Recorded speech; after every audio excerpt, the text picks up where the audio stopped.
नमस्कार, मैं चेतन जैन स्वागत करता हूं आप सभी का आज की क्लास में, जिसमें अपन करने वाले हैं प्रश्नावली 2.2 का परिचय और इनसे जुड़े हुए कुछ एग्जांपल्स। देखिए, प्रश्नावली जो 2.2 है, इसमें आपके दो ही टाइप के प्रश्न हैं और दो ही प्रकार मतलब कि दो ही टाइप के आपके प्रश्न चल रहे हैं। वो दोनों कौन कौन से हैं? एक तो आपको ये कहेगा कि दिए गए बहुपद के गुणांक और गुणांकों में और शून्यांकों में संबंध स्थापित कीजिए, और दूसरा आएगा अगर शून्यांकों का गुणनफल और योगफल अगर आपको दिया गया है तो द्विघात बहुपद का निर्माण कीजिए। ये दो टाइप का आपका प्रश्न है और बोर्ड के अंदर हर बार ये प्रश्न पूछ जाता है आपका। ठीक है, तो अपन बारी बारी से दोनों को अच्छे से डिस्कस करते हैं, समझिएगा दोनों के अंदर क्या क्या बात आप लोगों को सीखने को मिलेगी। जैसे पहला है किसी बहुपद के शून्यांक और गुणांकों के मध्य संबंध। तो इससे पहले वाले वीडियो के अंदर और इससे पहले वाले प्रश्न और एग्जाम्पल्स के अंदर मैंने शून्यांक के बारे में आपको डिटेल से आप लोगों को समझाया था कि शून्यांक वह होता है जिसको बहुपद के अंदर रखने पर वह बहुपद का मान आपका 0 बना देता है, और जितनी उसकी घात होती है किसकी, चर की, किसी बहुपद की चर की जितनी अधिकतम घात होती है वह उसके उतने ही आपके शून्यांक कहलाते हैं। एक घात का है तो एक आपका शून्यांक होगा, द्विघात का है तो 2 आपके शून्यांक बनेंगे, और त्रिघात का है तो आपके 3 शून्यांक बनेंगे, और 4 घात, इसी तरीके से आगे आप लोगों को बढ़ता जाएगा। ठीक है, अब बात आती है गुणांक की। गुणांक का मतलब होता है, गुणांक का मतलब आप लोगों का होता है कि गुणा के रूप में जो आप लोगों का लिखा जाएगा वही आप लोगों के पास में गुणांक आएगा। मतलब कैसा, जो चर आप लोगों के पास में होता है उस चर के साथ में जो गुणा के रूप में लिखा जाएगा कोई भी आपका अचर, मतलब जैसे मान लीजिए आपके पास में 2x² है, तो इस x² चर के साथ में जो गुणा के रूप में लिखा जाएगा वो आप लोगों का होगा गुणांक। याद रखिएगा हमेशा कि जब भी आप लोग गुणांकों और शून्यांकों में संबंध स्थापित करोगे तब इस चर का जो आप लोगों के पास में गुणांक होगा उसका चिन्ह आपको साथ में लेके चलना है, चाहे वो प्लस का हो चाहे वो आप लोगों का माइनस का हो। अगर मान लीजिए ऐसा है तो इसका जो गुणांक बनेगा, इस x का जो गुणांक बनेगा वो कितना बनेगा, -1, क्योंकि इसका गुणांक आप लोगों के पास में -1 है, और x आ गया तो इसका गुणांक आपके पास में कितना हो गया, 1 हो गया।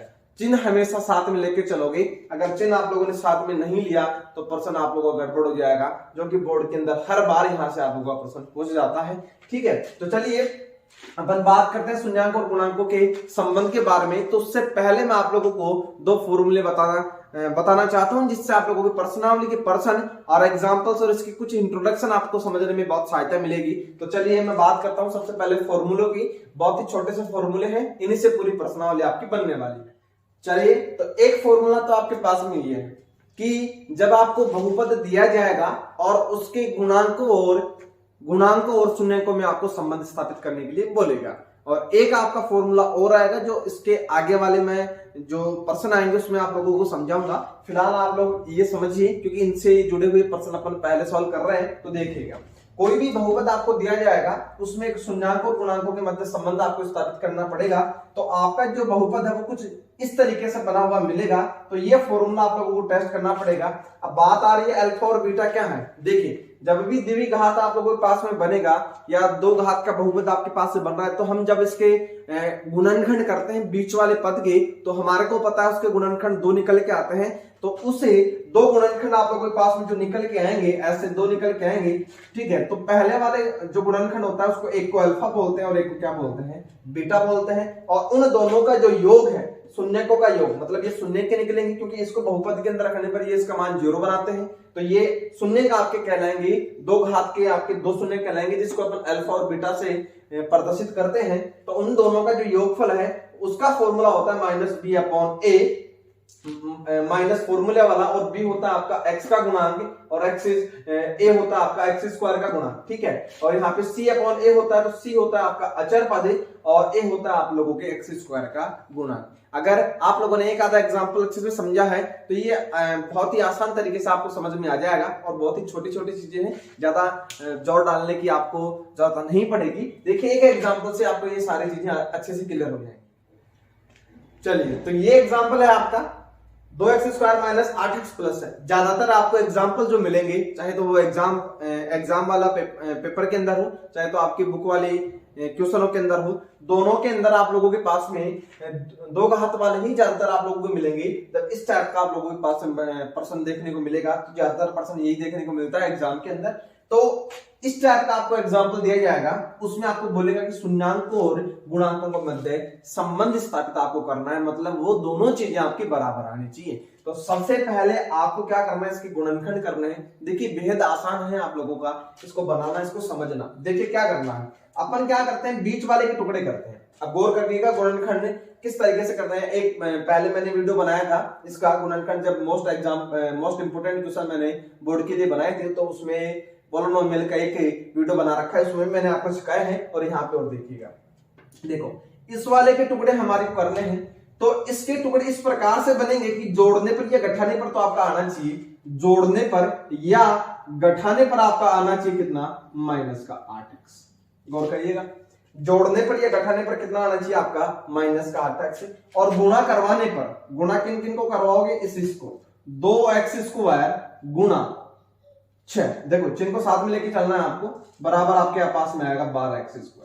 मतलब क्या, गुणा करवाने पर तो आपके पास में आना चाहिए 2x², सॉरी गुणा करवाने पर तो आपके पास में आना चाहिए 12x², और जोड़ने पर और घटाने पर आपके पास में बन जाना चाहिए माइनस का 8x। देखिए इन दोनों को गुणा करवाने पर तो ये आना चाहिए, और इन दोनों कोई भी जो गुणनखंड होंगे उनको जोड़ने पर या घटाने पर कितना आना चाहिए, माइनस का 8x। इस प्रकार के टुकड़े आप लोगों को करने हैं। अब देख ध्यान से समझिए, गुणा करवाने पर आपके पास में कितना आना चाहिए, 12, और जोड़ने पर घटाने पर कितना आना चाहिए, माइनस का 8 है। तो देखिए इनके जो टुकड़े हैं कुछ इस तरीके से आप लोगों के पास में बन जाएंगे। देखो एक तो बनते हैं 8 आपके पास में जोड़ने पर या घटाने पर आना चाहिए, तो आप लोगों को पता है एक तो 6 होता है और एक 2 होता है।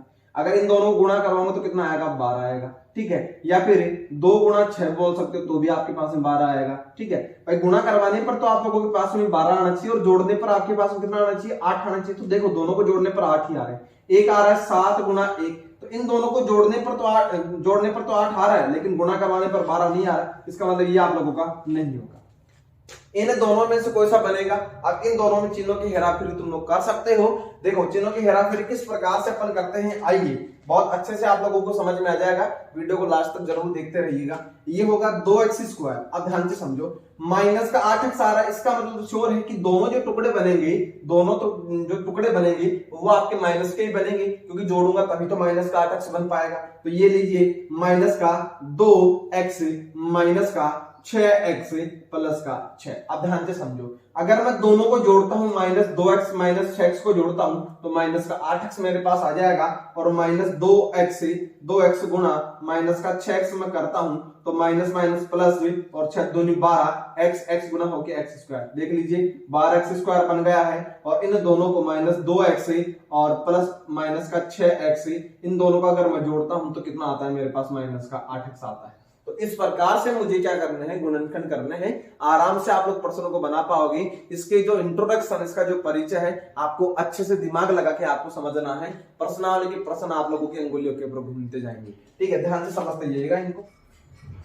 अगर आपको शून्याङ्क और गुणांकों के मध्य संबंध स्थापित करना है, तो इसके टुकड़े करके इसके 2 मान निकालना, ये कंपल्सरी सी बात है, ठीक है। ये आपको निकालने ही पड़ेंगे अगर आपको संबंध स्थापित करना है तो। अब ध्यान से समझिए, इन दोनों में कॉमन, इन दोनों में कॉमन क्या आ रहा है, 2x, ठीक है भाई। इसमें 2x, इसमें भी 2x मौजूद है, तो यहां से तो क्या बच गया, x, और यहां से क्या बच गया आप लोगों का, -1। ये तो बाहर कॉमन आ गया, और 2x² है आपका, इसमें 2x कॉमन आ गया, तो आप लोगों का x बच गया माइनस। अब इसमें जो इधर वाले ब्रैकेट में जो संख्या है, वो क्यों इधर वाले ब्रैकेट में आप लोगों को संख्या बचनी चाहिए, तब तो आपका गुणनफल सही है, अदरवाइज आपका गुणनफल गलत हो जाएगा। इधर 6 मैं ले लेता हूं, क्योंकि दोनों में से 6 ही मुझे दिख रहा है, तो इधर बचा x माइनस का 1। अब बहुत सारे लोगों को ये चक्कर पड़ जाता है कि सर यहाँ पे तो प्लस था, आप लोगों ने माइनस कैसे ले लिया, क्योंकि भाई इसको जब गुणा करवाओगे तो ये वाला टर्म वापस से बनना चाहिए। तो माइनस 6 को मैं x से गुणा कराऊंगा तो माइनस का 6x तो बन रहा है, लेकिन माइनस माइनस को गुणा कराऊंगा तभी तो जाके प्लस का बनेगा, और -6 प्लस 1 -1 से गुणा होगा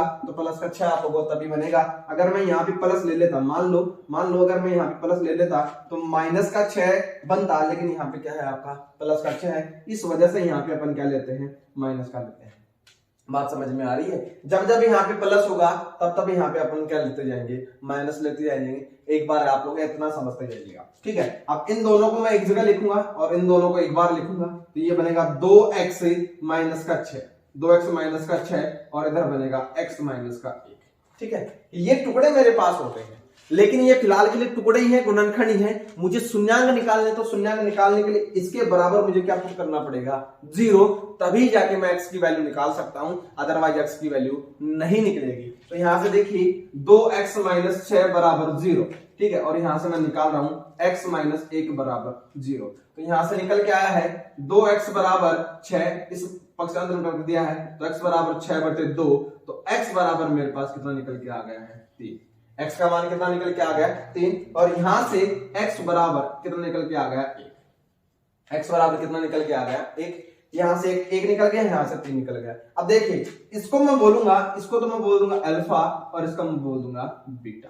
मतलब ये जो शून्यंक हैं इनको क्रमशः अल्फा और बीटा से प्रदर्शित कर दिया जाता है, क्योंकि अपन संबंध स्थापित करेंगे तो हमारे को इसमें मदद मिलेगी। इस प्रकार से हम इसको अल्फा और बीटा से प्रदर्शित करते हैं। अब ये वाली बात तो हो गई है। अब इसका संबंध स्थापित किस प्रकार से होगा, वो सबसे इंपॉर्टेंट बात है। अगर आप लोगों ने शून्यंक और गुणांकों के मध्य संबंध स्थापित करने की ठानी ली है, तो ये चीजें निकालना आप लोगों के लिए पहले कंपलसरी है, तब जाके आप लोग गुणांकों और शून्यंकों के बीच संबंध स्थापित कर पाओगे। ठीक है, अब देखिए इसके आगे अपन किस प्रकार से बनाते हैं, मैं एक बार इसको मिटाता हूं। चलिए अब मैं बात करता हूं फॉर्मूले की। ये वाला फॉर्मूला है, ध्यान से समझ लीजिएगा। इन दोनों का काम में लेके मैं फॉर्मूले में सेट कर रहा हूं, अल्फा प्लस बीटा, ये रहा अल्फा ये रहा बीटा, इन दोनों का मिलो तो कितना है, 3 + 1 बराबर अल्फा ये रहा, बीटा ये रहा, बराबर, ये लीजिए बराबर। अब माइनस आपके फॉर्मूले वाला ऐसा कैसा, और बी कितना है, बी कितना है आपके पास में, बी होता है x का गुणा, x का गुणा, और x का गुणा कितना है आपके पास में, -8। मैंने पहले बोला है कि चिन्ह को साथ में लेके चलोगे, ये माइनस तो फॉर्मूले वाला इधर वाला, और x का गुणा कितना है, -8, ये लीजिए, ठीक है। और नीचे क्या है, नीचे क्या है, a, और a आपके पास में क्या है, x² का गुणा, और x² का गुणा कितना है आपके पास में, वापस से समझ लीजिए। ये अल्फा प्लस बीटा, ये रहा अल्फा ये रहा बीटा, इन दोनों की जगह पे तो मैंने ये रख दिया है, माइनस की जगह पे माइनस से, और x का गुणांक यहां देख लीजिए -8 है, तो मैंने -8 रखा है, और नीचे है x² का गुणांक बोले तो a, और a आपके पास में कितना, x² गुणांक 2 बोले तो कितना आ गया, 2। अब देखिए इसको सॉल्व करता हूं, 3 + 1 कितना हो गया, 4, और माइनस माइनस प्लस हो गया है, और यहां से कितना आ गया, 8/2 बराबर कितना आ गया, 4, तो 4 बराबर कितना आ गया, 4। ये देखिए, ये था शून्यांकों का योग, ये था गुणांकों के बीच में संबंध, तो दोनों के संबंध मैंने स्थापित किया है। इसका मतलब ये दोनों चीजें क्या आ रही हैं, बराबर आ रही हैं। ये तो थी बात किसकी, योग की। अब मैं बात करता हूं किसकी, गुणनफल की। तो गुणनफल के बारे में समझते हैं, अल्फा बीटा, तो ये हो गया 3.1 बराबर। अब यहां से क्या है, c/a, c का मान कितना है, 6, तो यहां से रखूंगा 6, और a का मान कितना है आपके पास में, 2, तो a का मान रखूंगा 2, तो 3 × 1 बराबर कितना होगा, 3, और 6/2 आपका कितना आएगा, 3, तो ये लीजिए 3 बराबर 3। बात समझ में आ रही है। ये हो गया आपके पास में शून्यांक और गुणांकों के मध्य संबंध स्थापित करना। इस तरीके से आप लोगों को प्रश्न बनाने हैं, और बेहद आसान है। अगर एक बार आपकी प्रैक्टिस बनती जाती है, एक बार फ्लो आप लोगों के पास में आ जाता है, तो ये प्रश्न बहुत ही आसान आपको लगने लग जाएंगे। एग्जाम्पल अच्छे से समझ लीजिए। एक एग्जाम्पल आप लोगों को और समझाता हूं मैं, फिर प्रश्नावली के प्रश्नों के एग्जाम्पल की तरफ अपन चलेंगे। फिलहाल आप लोग एग्जाम्पल और समझिए। चलिए, तो ये एग्जाम्पल मैंने और लिया अपनी तरफ से, ठीक है। इसके बीच में आपको संबंध स्थापित करना है, तो संबंध स्थापित करने के लिए 2 घात का है, तो आपको सबसे पहले अल्फा और बीटा के ऊपर फोकस करना है। अल्फा बीटा निकाल लो और गुणांकों के मध्य संबंध स्थापित कर दो। तो ये लीजिए, सबसे पहले इसके गुणनखंड अपन करते हैं। तो जोड़ने पर और घटाने पर तो आपके पास में बचना चाहिए 5x से, और गुणा करवाने पर आपके पास में कितना बचना चाहिए, -2 और 3x², -2 × 3x² बराबर आपके पास में बचना चाहिए 6x²। जो टुकड़े करोगे ना, उनको गुणा करवाने पर तो आना चाहिए 6x², वो भी किसका, माइनस का, क्योंकि यहाँ पे माइनस है आपके पास में। और जोड़ने पर और घटाने पर आपके पास में कितना आना चाहिए, 5x बनना चाहिए। तो देखिए, दिमाग लगाइए किस प्रकार से बनेंगे। 10वीं क्लास में आ गए हो तो वो सारी चीज लिखने की आपको आवश्यकता नहीं है, कैलकुलेशन दिमाग में दौड़ाइए। तो देखिए 3x², अब ध्यान से समझते जाना। मैं लिख दूं प्लस का 6x माइनस का x -2। सोचो देखें, इनको जोड़ने पर क्या 5x बन रहा है, इनको गुणा करवाने पर क्या माइनस का 6x² बन रहा है। देखिए मैं चेक करवाता हूं, ये है 6x प्लस -x, अगर मैं इन दोनों को जोड़ूंगा तो ये माइनस का x है, 6x में से घट जाएगा तो इधर बच जाएगा 5x। ठीक है, और अगर 6x को मैं गुणा करवा रहा हूं माइनस x से, क्योंकि मैंने ये दो टुकड़े लिए हैं तो इन दोनों टुकड़ों को गुणा करवाऊंगा, जोड़ूंगा, तो इन दोनों को गुणा करवाऊंगा तो ये 6x से इस माइनस x से गुणा होगा तो माइनस का 6x स्क्वायर बनाएगा, और मुझे यही चाहिए थी। गुणा करवाने पर माइनस का 6x स्क्वायर और जोड़ने पर या घटाने पर मेरे पास बचना चाहिए था 5x बचना चाहिए था, जो कि मेरे पास बन रहा है। तो इसका मतलब आप लोगों ने टुकड़े एकदम परफेक्ट रूप से बना लिए हैं। अब देखिए इनके अंदर आपको कॉमन लेना है, अल्फा और बीटा की वैल्यू निकालनी है और गुणांकों के बीच में संबंध स्थापित करना है। देखिए किस प्रकार से, इन दोनों में कॉमन, इन दोनों में कॉमन, इन दोनों में क्या कॉमन, क्या लूंगा 3x। ठीक है, 3x कॉमन लिया तो इधर से बच गया x, इधर से बच गया 2। देखो गुणा करवा के चेक कर लिया करो, 3 एकम 3 और x से x स्क्वायर प्लस 3 दूनी 6x, मतलब परफेक्ट रूप से बन रहा है। अब यहाँ से कॉमन क्या ले, ताकि ये वाला जो ब्रैकेट के अंदर संख्या है वो की हुई यहाँ पे आ जाए, तो यहाँ से कॉमन लूंगा मैं माइनस का 1, क्योंकि x माइनस का 2 तो पहले से नजर आ रहा है, तो मतलब कॉमन कुछ नहीं आएगा माइनस 1 के अलावा, तो यहाँ से x प्लस 2। ये लीजिए दोनों ब्रैकेटों के अंदर सेम नंबर आपका हो गया है। अब गुणा करवा के टेस्ट कर लो, माइनस 1 x से गुणा होगा तो माइनस का x, माइनस 1 प्लस 2 से गुणा होगा तो माइनस का 2 बन जाएगा। इसका मतलब हमारे टुकड़े एकदम परफेक्ट रूप से बन रहे हैं। अब इन दोनों को एक जगह लिखना है और इन दोनों को एक बार लिखना है, तो यहां से हो गया 3x माइनस 1 और यहां से बन गया आपके पास में x प्लस 2। ये लीजिए गुणनखंड मैंने बहुत ही आसान तरीके से, बहुत ही जल्दी मैंने कर दिया, फटाफट से कर दिए हैं। अब मुझे गुणनखंड तो चाहिए नहीं, मुझे इसके शून्यांक चाहिए। बोले तो अल्फा और बीटा की वैल्यू चाहिए, तो सीधी सी बात है मुझे इसके बराबर क्या पुट करना पड़ेगा 0। अब बारी बारी से इसके मान निकाल लो और संबंध स्थापित कर लो।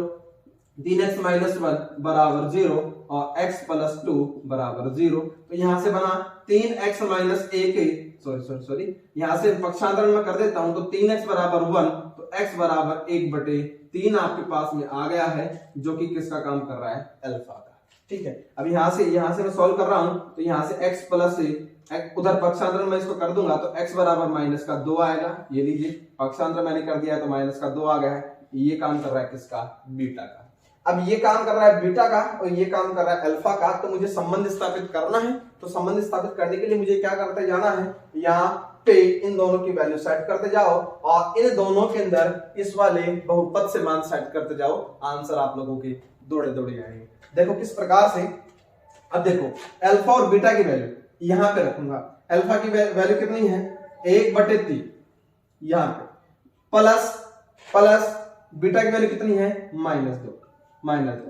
ठीक है, बराबर, ध्यान से समझते जाना। और यह है माइनस b/a, माइनस तो फॉर्मूले वाला, और b की जगह पे कितना है, x का गुणांक जो कि कितना है आपके पास में प्लस का 5, तो ये लीजिए मैंने 5 रख दिया, अपॉन a का मतलब होता है x स्क्वायर गुणांक जो कि कितना है आपके पास में 3।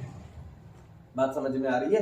दोनों चीजों को देखते जाइए ना, कोई दिक्कत वाली बात नहीं होगी। अब देखो इनमें मुझे क्या करना पड़ेगा, लघुत्तम लेना ही पड़ेगा। तो यहां से लघुत्तम लूंगा तो 1/3, प्लस माइनस से गुण होगा तो माइनस का 2, और बट्टे में कितना चल रहा है आप लोगों के पास में 1 चल रहा है। अब यहां से ध्यान से समझते जाना, और इधर चल रहा है माइनस के 5/3। अब इसको सॉल्व करता हूं, तो इसका लघुत्तम मेरे पास कितना बन के आता है 3। अब 3 का भाग 3 में दूंगा, एक बार 1 से गुणा होगा तो 1 बन गया माइनस। 1 का भाग 3 में दूंगा 3 बार, और 3 को 2 से गुणा कराऊंगा तो माइनस का 6 बराबर माइनस का 5/3। माइनस 6 में से 1 गया, माइनस का 5/3 और बराबर माइनस का 5/3। देख लीजिए दोनों चीजें जो हैं आपकी बराबर आ रही हैं। इसका मतलब जो संबंध था मेरा वो एकदम सही बैठ रहा है। अब बात करते हैं, ये तो होगी योगफल की, अब बात करते हैं गुणनफल की। ठीक है, गुणनफल के लिए ये होता है अल्फा बीटा, तो अल्फा ये रहा, बीटा ये रहा। तो यहां से लिखूंगा 1/3 गुणा माइनस का 2 बराबर c/a। c का मतलब होता है अचर पद, और अचर पद मेरे पास मुझे दिख रहा है माइनस का 2 है, तो यहां से रखूंगा -2 अपॉन x स्क्वायर का गुणांक, और x स्क्वायर गुणांक कितना है मेरे पास 3 है, तो यहां से रखूंगा मैं 3। अब यहां से इसको सॉल्व कर लेता हूं, तो ये बचा माइनस का 2/3 और ये बचा माइनस का 2/3। देख लीजिए दोनों चीजें जो हैं मेरे पास एकदम बराबर ही नजर आ रही हैं। तो ये तो हो गया आपके पास में, ये होगी, और ये हो गया आपके पास में गुणनफल। उम्मीद है कि आपको ये वाली बातें जो हैं बहुत अच्छे से समझ में आ रही होंगी। अगर ये चीज आप लोगों ने समझ ली है तो प्रश्नावली का प्रश्न करने में आपको कोई भी तकलीफ नहीं होने वाली है। ये लीजिए, इसके इंट्रोडक्शन के अंदर मैंने इसके दो एग्जांपल आपको समझा दिए हैं, गुणांकों और शून्याङ्कों के बीच में संबंध स्थापित करने वाला। अब जब आपको अल्फा और बीटा की वैल्यू आपको दी गई हो, गौर से समझिएगा, पहले तो ये था कि बहुपद आपको दे रखा था, शून्याङ्क आपको निकालने थे। अब आपको क्या करेंगे, शून्याङ्क आपको दिए जाए तो आपको जो है इसका बहुपद बनाना पड़ेगा। पहले यहां से यहां पहुंचे थे, अब आपको इतनी वैल्यू दी जाएगी अल्फा की और बीटा की, अब आपको पहुंचना है यहां पर। तो देखिए उसका जो सफर है किस प्रकार से अपन तय करते हैं, आइए बड़े जबरदस्त तरीके से करते हैं, समझिएगा। इसको मैं एक बार मिटाता हूं। चलिए, तो द्विघात बहुपद बनाना, जब शून्याङ्कों का योग व गुणनफल आपको दिया गया हो, तो प्रश्न और एग्जाम्पलों के अंदर ये सारी चीजें आपको पहले से दी हुई मिलेंगी। तो मैं वही एग्जाम्पल ले रहा हूं जो इससे पहले वाले के अंदर मैंने आपको शून्याङ्क और गुणांकों के मध्य संबंध स्थापित करने वाले में लिए थे। ठीक है, अब देखो आपने क्या कहते हैं, इसके गुणनखंड करके अल्फा और बीटा के मान निकाले थे, और इनका जो शून्याङ्कों का योगफल है 3 + 1 वो आपके पास में 4 आ गया है। अल्फा बीटा शून्याङ्क गुणनफल आपके पास में 3 आ गया है, और इसके शून्याङ्क आप लोगों को निकालते अल्फा बराबर 1/3 और बीटा के निकाला था -2, तो अल्फा प्लस बीटा बराबर निकल के आया था -5/3 और अल्फा बीटा बराबर निकल के आया था -2/3। ये चीज आपके पास में निकल के आई थी इससे पहले वाले एग्जाम्पलों के अंदर। तो अब बात है सर हमारे में क्या क्या दिया हुआ मिलेगा, आपको जो प्रश्न के अंदर मिलेगा वो ये चीज दी हुई मिलेगी, दोनों के अंदर ये चीज दी हुई मिलेगी कि शून्याङ्कों का योग इतना है और शून्याङ्क गुणनफल इतना है, तो द्विघात बहुपद बनाइए। जब आपको दो ही शून्याङ्क दिए हुए मिलेंगे तो सीधी सी बात है कि द्विघात बहुपद ही बनेगा।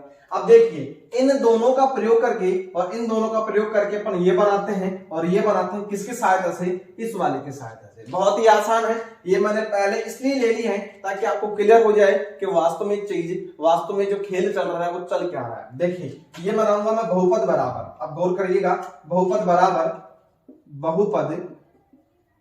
बराबर x² ऐसा कैसे, ये फॉर्मूला रामबाण है, इसको याद करना ही पड़ेगा। x² माइनस, ये लीजिए minus alpha plus beta. Alpha plus beta कितना है, अल्फा प्लस बीटा कितना है आपके पास में 4। अल्फा प्लस बीटा आपके पास में कितना है 4, ध्यान से समझते जाइएगा। अल्फा प्लस बीटा आपके पास में कितना है 4 और डॉट आपके पास में x। अल्फा बीटा आपके पास में कितना है 3, अल्फा प्लस बीटा कितना है आपके पास में 3, ये लीजिए। तो बराबर आपके पास में आया x² - 4x + 3, ये लीजिए। अब बहुत सारे लोगों की जगह पढ़ रहा होगा सर इसमें और इसमें तो कुछ दिख नहीं रहा है, समझ नहीं आ रहा। तो भाई यहाँ पे देखिए, यहाँ पे इस वाले को मैं लिख रहा हूं 2x² - 8x + 6। इस वाले को मैं ऐसे भी तो लिख सकता हूं ना, इन तीनों के अंदर मैं 2 को मैं ले लूं तो यहां से बनेगा x² - 4x + 6, ये लीजिए। इन तीनों के अंदर से मैं 2 को मैं ले भी तो सकता हूं, तो ये वाली चीज और ये वाली चीज आपके पास में क्या आ गई है, ये वाली और ये वाली आपके पास में सेम संख्या आ गई है। तो इस प्रकार का बहुपद आपको बनाना है, बात समझ आ रही है। तो यहाँ पे देखिए, यहाँ पे किस प्रकार से बनेगा, ये जो 2 है, 2 कोई वास्तविक संख्या हो जाएगी, इसको आपको नेगलेक्ट करना है, कोई वास्तविक संख्या हो जाएगी आपके पास में, इसको आपको नेगलेक्ट कर देना है, इसको मतलब छोड़ देना है, कोई वास्तविक संख्या है मतलब इतना करके आपको छोड़ देना है। ठीक है, अगर कोई कॉमन आता है तो। अब देखिए यहाँ पे तो फॉर्मूले में लिखता हूं बहुपद बराबर x² minus alpha plus beta की वैल्यू कितनी है -5/3 dot x plus alpha beta कितना है, ये लीजिए -2/3। ये चीज दोनों है मैंने फॉर्मूले के अंदर टिकाई है और कुछ नया नहीं किया है। x² माइनस माइनस क्या हो गया प्लस 5/3x, माइनस क्या हो गया प्लस और 5/3x, ऐसे कैसे। अब ये प्लस माइनस से गुणा होगा तो -2/3। अब बात करोगे सर ये वाला और ये वाला तो कहीं भी मैच नहीं कर रहा है, कोई बात नहीं। जब आप लोगों के पास में लघुत्तम मतलब बट्टे के अंदर संख्या आ जाए तो लघुत्तम लेके इसको केवल अंश के रूप में बनाना है और कॉमन लेके इसको केवल अंश के रूप में छांट के आपको लिखना है। तो ये वाला आप लोगों के पास में भागा दौड़ा आएगा। देखो किस प्रकार से। अब बताओ इसका लघुत्तम में कितना ले सकता हूँ, 3 ले सकता हूँ। तो 3 है, इसके नीचे कुछ नहीं है, तो ये बन गया आपके 3x²। 3 से 3 कैंसिल हो गया तो बच गया 5x। 3 से 3 कैंसिल हो गया तो कितना बच गया माइनस का। तो देखो 3x² प्लस 5x - 2 बन रहा है कि नहीं बन रहा है। अब बात आ रही है इसकी, ये कहां लेके जाएं, तो भाई इसको क्या करना है आपको, इसको ऐसे लिखना है 1/3, इसको लिखो 3x² प्लस 5x - 2। बात समझ में आ रही है। अब मैंने कहा था कि जो बाहर ब्रैकेट वाली संख्या है, ब्रैकेट के बाहर वाली जो संख्या है उसको क्या लिखना है, कोई वास्तविक संख्या। तो यहाँ पे लिख देना 1/3 कोई वास्तविक संख्या है। कोई वास्तविक संख्या है, वास्तविक संख्या है, ये लो, ठीक है, कोई वास्तविक संख्या हो गई है, तो आपका जो बहुपद बनेगा, मैन जो बहुपद बनेगा वो आप लोगों के पास में ये बन के आएगा, और इसके अंदर जो मैन आपका बहुपद बन के आएगा वो ये वाला बन के आएगा। बात समझ में आ रही थी? यहां तक जो बातें थी वो 2.2 के लिए काफी है। तो अब अपन क्या करेंगे, 2.2 के जो पहले वाले एग्जाम्पल है अगले वाले वीडियो के अंदर वो डिस्कस करेंगे। ये जो एग्जाम्पल है ये मैंने अपनी तरफ से ले ली है ताकि एग्जाम्पलों के अंदर आपको कोई समस्या नहीं रही। अगर वीडियो पसंद आ रहा है तो वीडियो को लाइक शेयर और सब्सक्राइब जरूर करिएगा, क्योंकि ये चीज लॉजिक वाली क्लास जो होती है वो आप लोगों के लिए होती है और लाइक और सब्सक्राइब हमारे लिए होते हैं। और कमेंट बॉक्स के अंदर कमेंट अपना जरूर दीजिएगा वीडियो कैसी लगी, और अगर वीडियो के अंदर किसी प्रकार की कोई समस्या लगी हो तो भी आप लोग कमेंट बॉक्स के अंदर अपना कमेंट जरूर रखिएगा, ठीक है। अपने दोस्तों के साथ वीडियो को जरूर शेयर करिए। अगले वाले वीडियो में मिलते हैं, तब तक के लिए धन्यवाद, शुक्रिया।